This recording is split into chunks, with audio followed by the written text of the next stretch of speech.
Hey everyone, I'm Bonnie Goss with Skellig Automation, and today I'm sitting here with our head of recruiting, Katie Coughlin. How are you, Katie? I'm good. How are you? I'm awesome, thank you.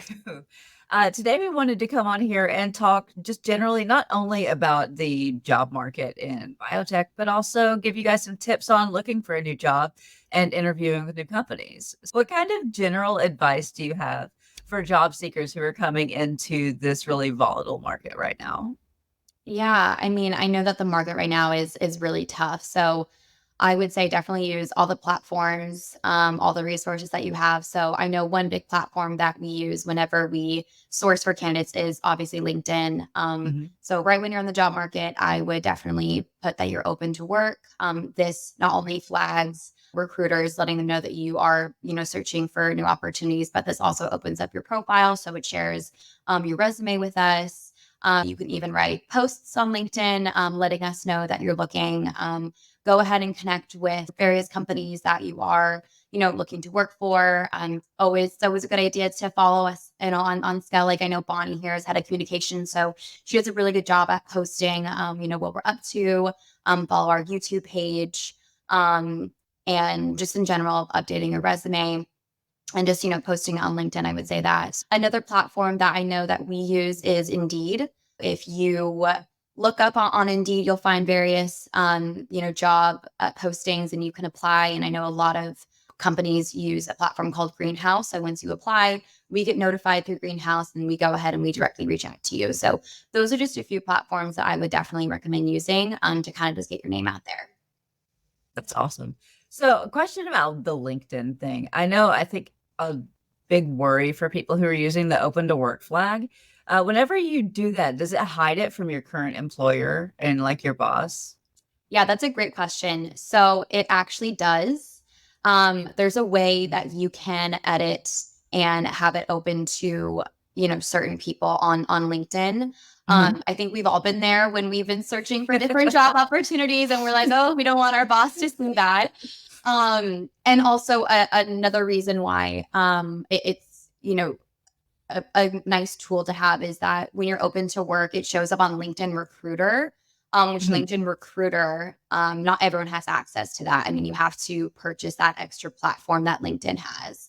And so it really just shows the hiring managers, like the talent acquisitions that you are looking. But even if, you are too afraid to put open to work, that's Yeah. totally fine. Even just updating your, profile helps us when we do a LinkedIn recruiter search and your name will pop. That's cool. What does a recruiter see on LinkedIn whenever they're looking at a new candidate? Someone say I've easy applied or even if I haven't, what do you see through that platform?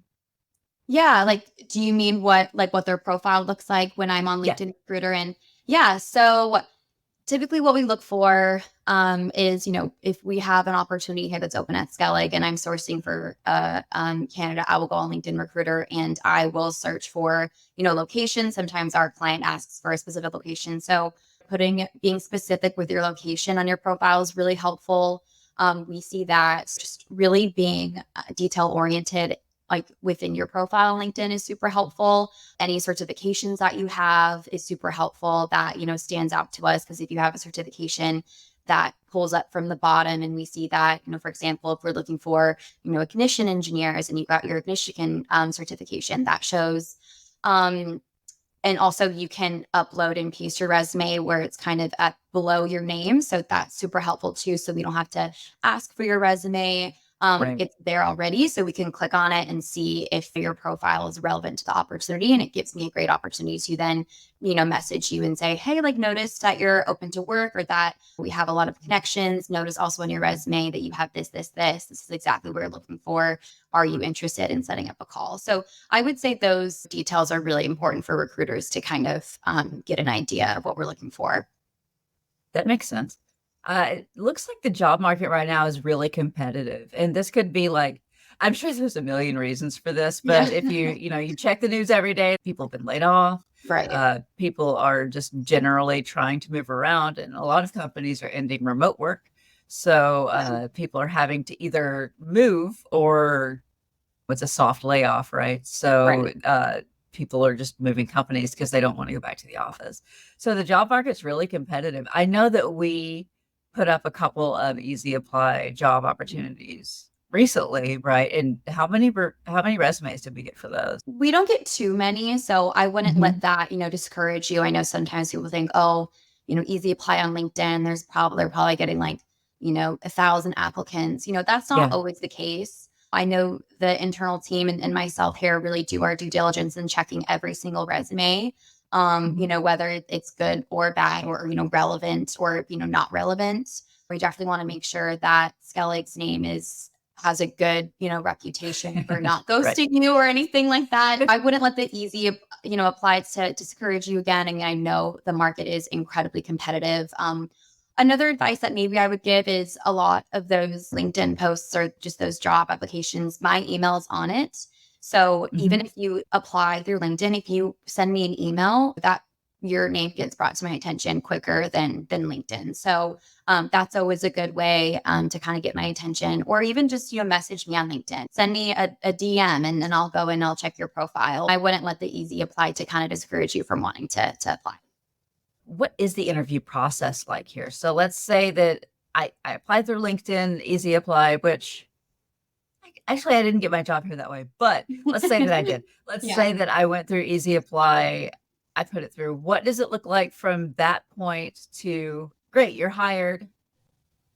Like Yeah. what's that process look like? Yeah, no, great question. I know that there are some moving parts right now, and we're really trying to Mhm. solidify the interview process. But right now, how the process goes is, you apply, or you send me an email, and I look at your resume, and I think it's great. From there, I go ahead and I set up a preliminary or like an introductory phone call with me, where I just get to know you. It's very, more like informal, very conversational, just wanting to know Mhm. your background, kind of just who you are as a person. And then, if your background and Skellig really sparks your interest, then I go ahead and move you to more of a technical interview, which is where you'll be speaking with the engineer managers, where, they'll ask you more technical questions about your background, and you can ask them questions about the software that we use and kind of what your day to day would look like. To be transparent, I'm not an engineer, so that's why I don't like to ask technical questions. But they are the best people, and they also like to keep it more informal because we know that the interview process can be overwhelming. So we don't want to make it so robotic. So after that technical interview, we have like a little team get together and we see, where we see you fit. If we think that you're a good fit, it can be as soon as after that sending you an offer. Obviously, I connect with you afterwards to see how you're feeling after speaking with the engineer managers. If everything checks out with, benefits, salary, and your start date, we go ahead and connect with the operations team and they go ahead and send you an offer letter. So it can be pretty quick. I would say it's about, we like to keep it 2 to 3 weeks of a process. It also depends on what the client's looking for. But that's generally how the interview process overall goes. That's awesome. I think whenever I started here at Skellig, I resigned from my last job as an engineering manager. I took a whole month off. I remember it being very seamless whenever I did the interviewing process, but I came in through an external recruiter. So, what do you think some of the best questions are that candidates can ask you once they're actually in the interview? So, like what's your day to day like?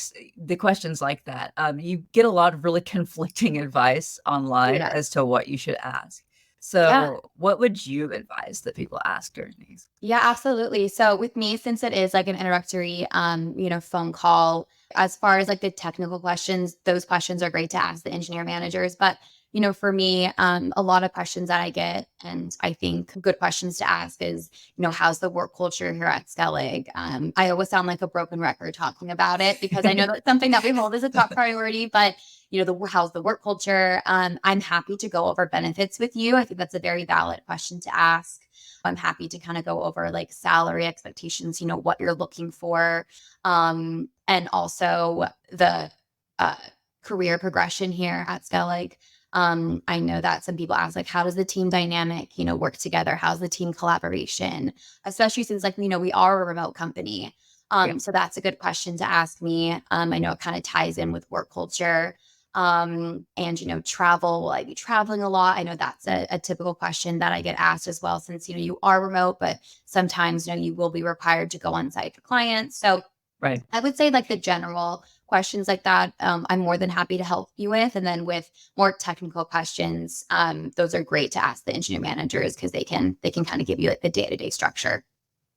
Okay. So thank you, Katie. I think that kind of wraps it up for today. If people have more questions that they would like to ask our recruiter, not just about the hiring process and like applying at Skellig, but just maybe just the industry in general. If you guys want to ask questions in the comments down below, we can totally come on and do another part two.